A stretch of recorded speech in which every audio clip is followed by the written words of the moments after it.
Peut-on imaginer de la fraude dans l'élection du président des États-Unis d'Amérique ? Mon invité est un spécialiste de la Constitution américaine, avocat de nombreuses célébrités outre-Atlantique. Il a défendu Donald Trump lors de son procès en destitution en janvier dernier. Et il a choisi Europe 1 ce matin, l'avocat américain Alan Dershowitz.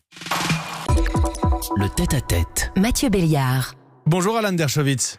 Hi, how are you? Très bien, merci. Question simple pour démarrer. Est-ce que vous travaillez avec la campagne Trump ce matin, avec les avocats de Donald Trump ? Non, pas du tout. Je suis un démocrate libéral.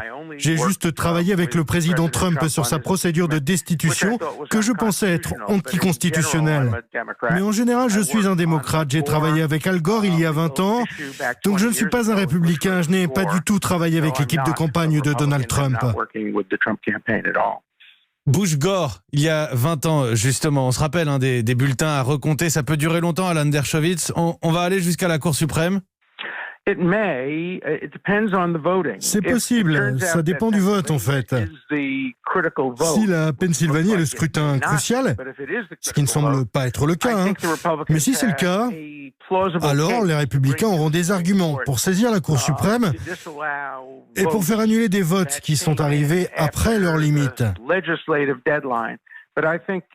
Mais si Biden gagne sans la Pennsylvanie, s'il gagne avec le Nevada, avec l'Arizona, alors il n'y a pas de quoi saisir la Cour. La seule certitude ce matin, c'est que l'Amérique est divisée, déchirée. L'Amérique est déchirée depuis de nombreuses années. Mais là, nous sommes vraiment divisés entre conservateurs et libéraux, républicains et démocrates. Les gens ne se parlent plus. Et le président Trump, bien sûr, a exacerbé ces tensions avec le langage qu'il a utilisé. Et je pense que Joe Biden a promis qu'il essayerait de rassembler les Américains, qu'il serait le président de tous, et pas seulement de ceux qui ont voté pour lui. Vous êtes un expert de la Constitution, un défenseur de la Constitution. Donald Trump a demandé à ce qu'on arrête de compter les bulletins. Il revendique sa victoire. L'actuel président teste les institutions. Que pensez-vous de son attitude ? Oui, il est en train de tester la Constitution, mais je pense que la Constitution va survivre à cette épreuve. Rappelez-vous quand il a déclaré qu'il avait gagné. Beaucoup de républicains dans son propre parti l'ont dénoncé, l'ont rejeté, et lui ont dit que non, c'était faux. Et s'il essayait d'arrêter le dépouillement des bulletins, je pense qu'il n'aurait pas le soutien de son parti. Donc oui, il met la démocratie à rude épreuve, mais elle est en train de tenir. Mais la Constitution, est-ce que c'est vraiment son souci à Donald Trump ? Je ne pense pas que beaucoup d'Américains s'intéressent à la Constitution. Pour la plupart d'entre eux, c'est quand ça les arrange. Ils la brandissent quand ça les aide et ils l'ignorent quand ça leur fait du mal. Donc, je pense juste que Donald Trump n'est pas très différent des autres Américains. Très peu de personnes croient vraiment la liberté d'expression pour tous, en l'égalité de traitement pour tous. C'est une partie du problème en Amérique. On n'a pas un véritable attachement aux valeurs constitutionnelles. Donald Trump accuse les démocrates de fraude. La question des votes par correspondance en particulier, on en a beaucoup parlé. Croyez-vous qu'il puisse y avoir des fraudes dans l'élection présidentielle des États-Unis d'Amérique ? L'élection parfaite n'existe pas. Toute élection a sa part de fraude, d'erreurs, d'électeurs empêchés de voter.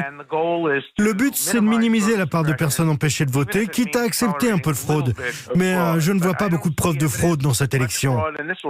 Il semblerait que ce soit l'élection la plus en règle qu'on ait jamais eue, parce que le monde entier regarde. On regarde pour s'assurer que la Russie, que l'Iran et d'autres pays n'interfèrent pas dans l'élection. Donc, je pense que ce sera finalement une élection très juste.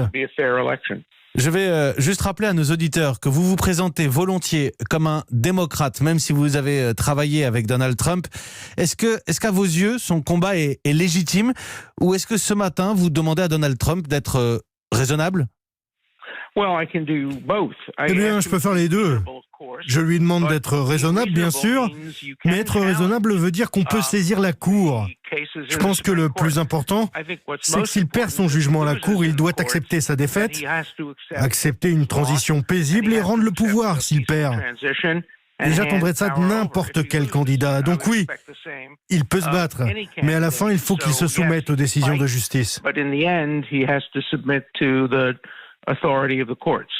O.J. Simpson, Jeffrey Epstein, vous avez de nombreux clients célèbres. Vous êtes vous-même un avocat star aux États-Unis, Alan Dershowitz. Qu'y a-t-il de spécial, de particulier à travailler avec le président Trump? Eh bien, j'ai travaillé avec beaucoup de présidents aussi, avec Al Gore, avec Bill Clinton, avec beaucoup de présidents et de premiers ministres. Ils représentent tous des défis différents et en fait, c'était très facile de travailler avec Donald Trump. Il avait confiance en mes capacités juridiques, il me donnait beaucoup de liberté pour le défendre de la manière dont je voulais. C'était un plaisir immense de le représenter devant le Sénat américain. Il ne m'a posé aucun problème.